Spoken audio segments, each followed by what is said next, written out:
Hey everyone! Welcome back to the podcast. And today we're diving into something that a lot of you have been asking for: how to learn English without pulling your hair out. Yeah, we know learning a new language can be tough, but it doesn't have to be stressful. We're here to share our best tips and strategies to help you actually enjoy the process. And who knows, maybe you'll even have fun along the way. That's right! Whether you're just starting out or have been at it for a while, we've got something for everyone today. Stick around, and by the end of this episode, you'll feel a whole lot more confident about your English learning journey.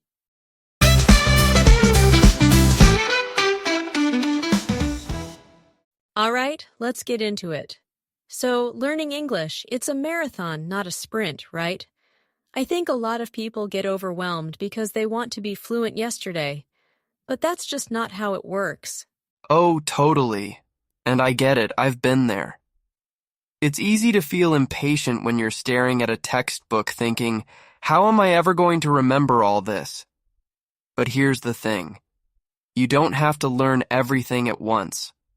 Start small. Pick up a few phrases that you can use in your daily life. Exactly.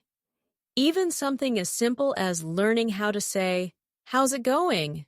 or "Can I have a coffee?" can give you a big confidence boost. And confidence is everything when you're learning a new language. The more you use it, the better you get. It's all about practice. And here's a little trick: don't just study English. Actually use it. Talk to yourself, talk to your pets, talk to the mirror. Trust me, I've had entire conversations with myself while making breakfast.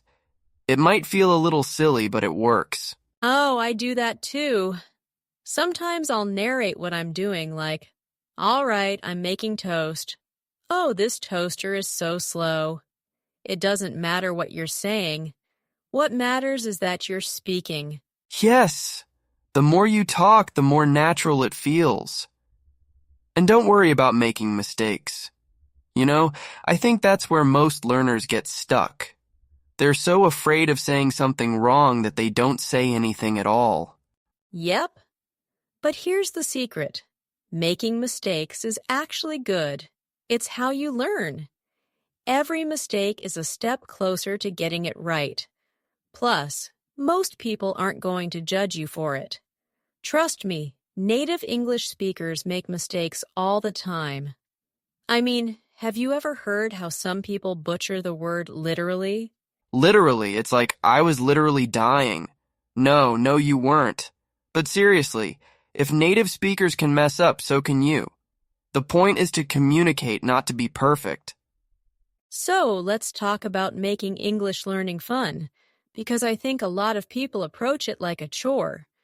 But it doesn't have to be boring. Oh, for sure. The first thing I always recommend is to find content that you actually enjoy. If you love cooking, watch cooking shows in English. If you're into gaming, find English-speaking streamers to follow. The more interested you are in the content, the more likely you are to stick with it. Yeah, if you're not into grammar drills, don't force yourself to sit through them for hours. Instead, immerse yourself in stuff you care about. Personally, I love watching English comedy shows.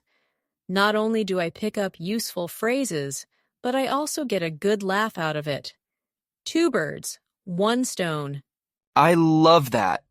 Comedy is great because it's filled with everyday language and slang that people actually use. Plus, you get to hear how natives play with the language. It's an easy way to pick up things that textbooks just won't teach you. Totally. And speaking of textbooks, I think another trap people fall into is thinking that they need to know every rule before they can speak. But guess what? Most native speakers can't even explain all the rules. Just focus on communicating first, and the grammar will follow. Exactly. Have fun with it. And don't be afraid to mix things up. You can watch movies, listen to music, join language apps, even follow meme accounts in English.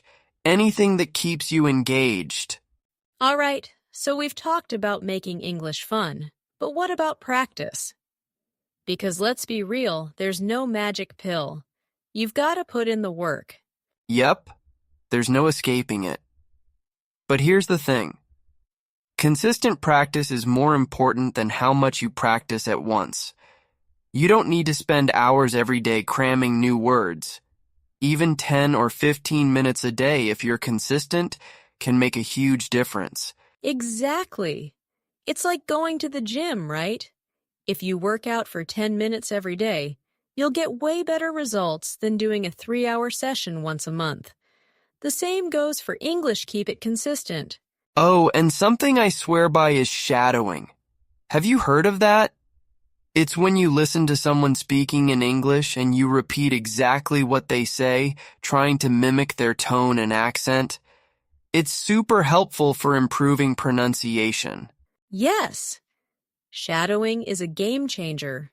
Not only does it help with pronunciation, but it also trains your brain to think in English. I've done that with movie dialogues before. Just hit pause and repeat after the actors. It's kind of fun to pretend you're in the scene, too.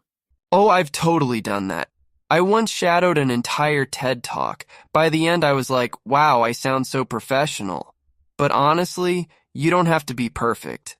The goal is just to get your mouth used to forming those English sounds.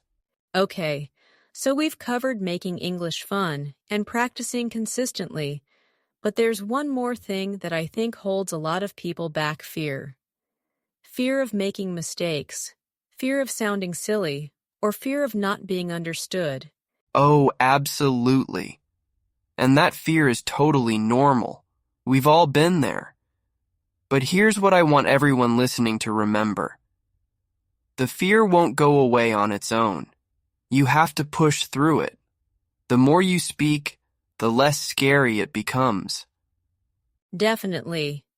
One thing that helped me was to stop worrying about what other people think. Chances are, they're not judging you as much as you think they are, and most people will actually appreciate that you're trying to speak their language. Exactly. Think of it this way. When someone tries to speak your native language, do you think, oh no, they made a mistake? Of course not. You're probably impressed that they're trying at all. So why would anyone think differently about you speaking English? Totally agree. And you know what? Even if someone does laugh at your mistakes, laugh with them. It's not the end of the world.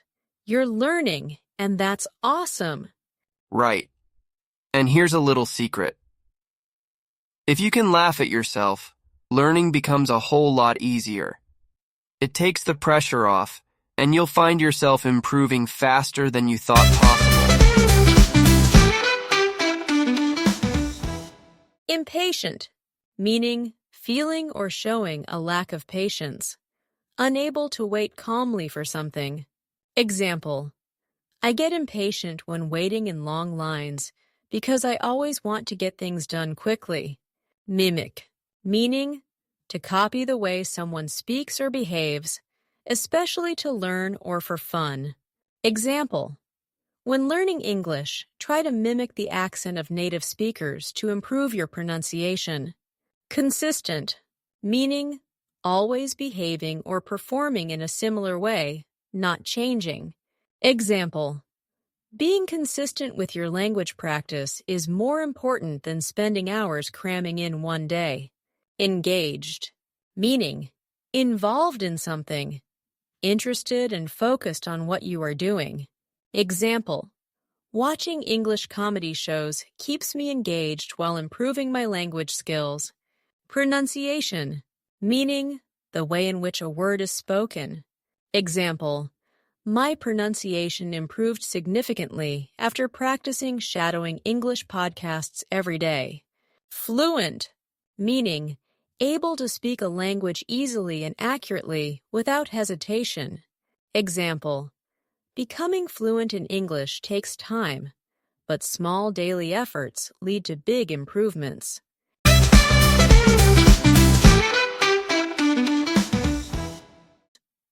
All right. We've covered a ton today, from making English fun, to consistent practice, to pushing through that fear. Learning English doesn't have to be hard. It's all about finding ways to enjoy the process and sticking with it. Absolutely. Remember, it's a journey. You're not going to be fluent overnight, and that's okay. The most important thing is that you're making progress, no matter how small. And before we go, here's a little challenge for all of you. Set a goal for yourself this week. Maybe it's watching a movie in English without subtitles, or having a 5-minute conversation with someone in English. Whatever it is, do it. And let us know how it goes in the comments. Yes! And if you found this podcast helpful, make sure to hit that subscribe button so you don't miss any future episodes. We've got a lot of great content coming your way to help you on your English learning journey. See you next time. Thanks for tuning in, everyone. Remember to keep practicing, keep having fun, and most importantly, don't be afraid to make mistakes. You've got this.